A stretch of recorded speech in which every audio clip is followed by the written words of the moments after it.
School నుంచి వస్తూనే పిల్లలు అమ్మ నాకు ఆకలి వేసేస్తుంది నా కోసం ఏం వండవు ఇవాళ నాకేమైనా వండి పెట్టమ్మా అని అడుగుతారు. అలాగని మనం రోజు ఏమైనా స్పెషల్స్ చేయగలమా? మనం చేసినవి ఏమైనా తింటారా? తినరు కదా వీళ్ళు. మరి అలాంటి వారి కోసం ఈరోజు నేను ఈ రెసిపీ షేర్ చేస్తున్నాను. చాలా సింపుల్ అండ్ హెల్తీ రెసిపీ అండి. ఒకసారి మీరు కూడా ట్రై చేసి ఎలా వచ్చిందో చెప్పండి. అదే బనానా ప్యాన్ కేక్. ఇందులో మనం no jaggery, no sugar, nothing అనమాట. అన్నీ కూడా హెల్తీ ఇంగ్రీడియంట్సే. ముందుగా బనానా, ఎగ్ ఇలా మిక్సీలో కొట్టేసుకున్న తర్వాత అందులో కొంచెం ఎసెన్స్ వేసుకొని, ఇక్కడ ఏ ఎసెన్స్ అయినా వాడుకోవచ్చు. ఇక్కడ నేను పైనాపిల్ ఎసెన్స్ వాడాను. వెనీలా కూడా వేసుకోవచ్చు. తర్వాత అందులో చిటికెడు బేకింగ్ సోడా, గోధుమ పిండి వేసుకుని బాగా ఫైన్గా కలుపుకోవాలి.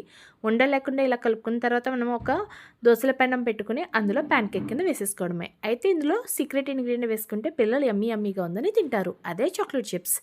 తర్వాత మనం దీన్ని బటర్తో కానీ నెయ్యితో కానీ కాల్చుకుని తింటే అంతేనండి, kids favourite banana pan cake ready అయిపోయింది.